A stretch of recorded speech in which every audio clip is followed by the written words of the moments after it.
title The Humboldt Myth and the Bologna Process, you juxtapose the idea of the Humboldt University and the ideal of the German Bildung, you translated with the word cultivation, and the reality of the standardized higher education as it is represented by the Bologna process today in Europe. So what are actually the features of the Humboldtian Bildung and the university at the time? Well, probably the most important feature of the Humboldtian concept is the research university. So Humboldt was, at least it is claimed that he was the first, one of the first who thought it is actually a legitimate, and not only legitimate, it's important for universities to create new knowledge, not only to disseminate existing knowledge. So this is, and in his notion of unity of teaching and research, this is famously expressed, and this is of course still an absolutely valid concept. What we also must see is this this idea of a pure knowledge and this strong emphasis on liberty of teaching and learning. We have to see that in the context of a university which enrolled less than 1% of the age cohort, where one professor had 10 students, and there was a very intimate climate. Many of the seminars took place in the homes of the professors, so that was a very, very different environment as the one as we have today, unavoidably in all modern societies, where we have from 20 to 50% of the age cohort enrolling in universities. You have to realize and recognize that this constitutes different frameworks for education and also higher education. So I would emphasize this very strongly. There are some components of the neo-humanist concept, in particular the research university, which is without any doubt valid as it was in the early 1800s. And there are other components which I would think has to be remodeled, wouldn't work in the same way as they worked in the early 1800s. When you say that, is that why you use in your title, you choose the myth of the Humboldt idea? Well, actually I cannot claim authorship for the term Humboldt myth, because this is used by some of the historians, and you can, of course, the very notion of the myth actually refers to the fact that ever since this Humboldt myth was in place, they fabricated something which was not true in the 19th century. So what some of the historians, for example Mitchell Ash, who is an American historian teaching at the University of Vienna, or a German historian, Sylvia Balacek, she calls it actually invention of Humboldt. Yeah? They refer to the fact that this document was only rediscovered in the early 20th century, in 1903, and during virtually the whole 19th century, when the German research university was at its peak, when this was the uncontested global role model, there was no reference to Humboldt. There was no hardly any reference to the whole neo-humanist concept. They just went on with the business of specialized research.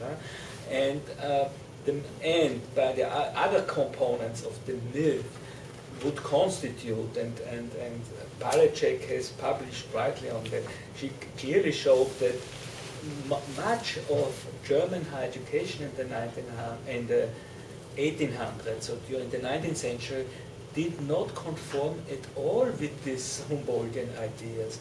So there was still the old type of university in much of Germany, and in particular the standards were in many universities very poor. Just to give you one example, the so-called doctorate in absentia, so the doctorate from This was a big scandal, actually, by one of the famous German historians in the University of Berlin, Mommsen.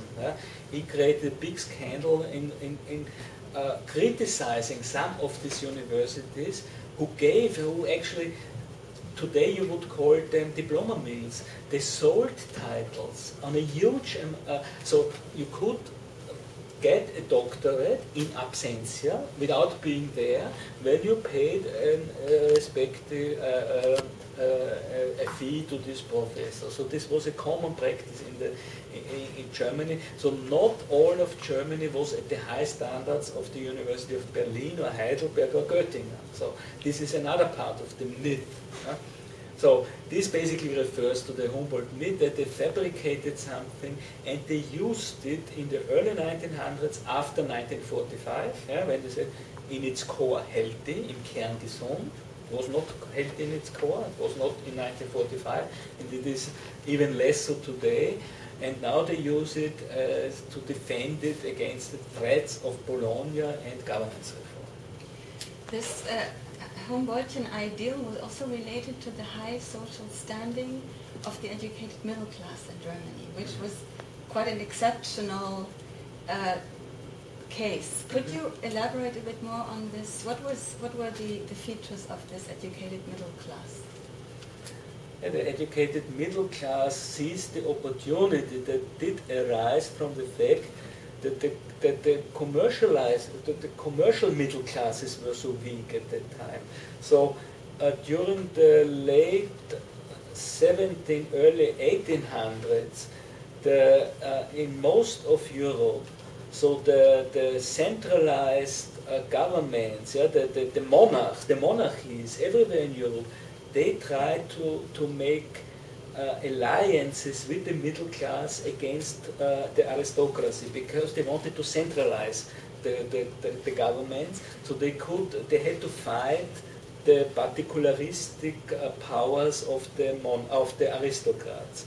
So in France, for example, they had much more alliance with the commercial middle classes. They were not here in Germany. So they allied with the cultivated middle classes and made them to powerful state bureaucrats.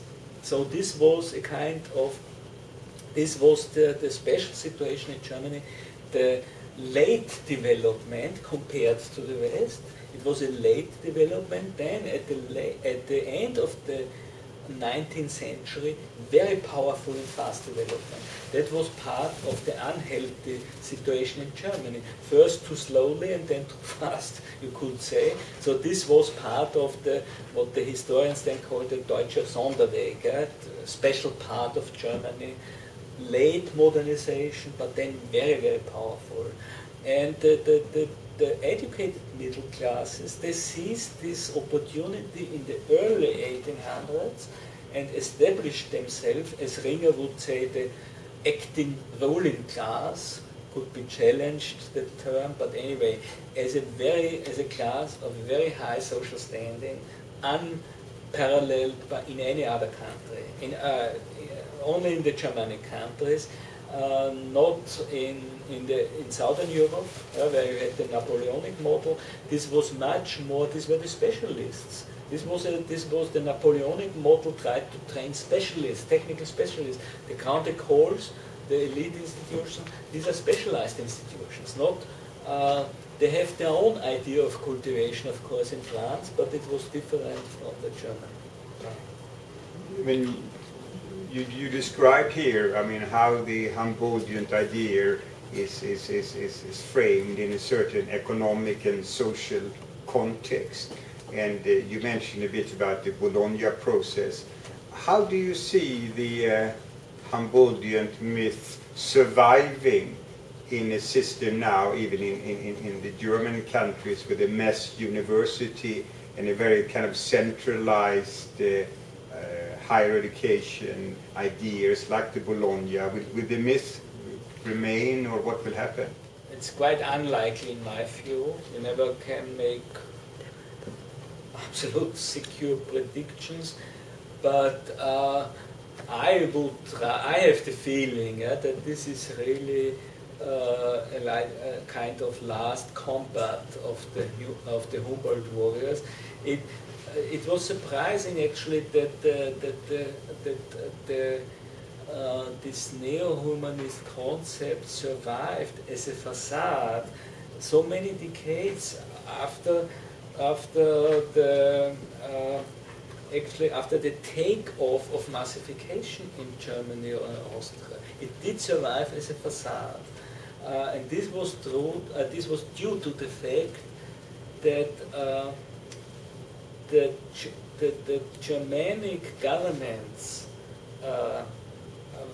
pattern allowed the German academics much more, as it was the case in other countries, that they could evade all the claims of the government. They just had to pay some lip service and then they could do whatever they wanted to do.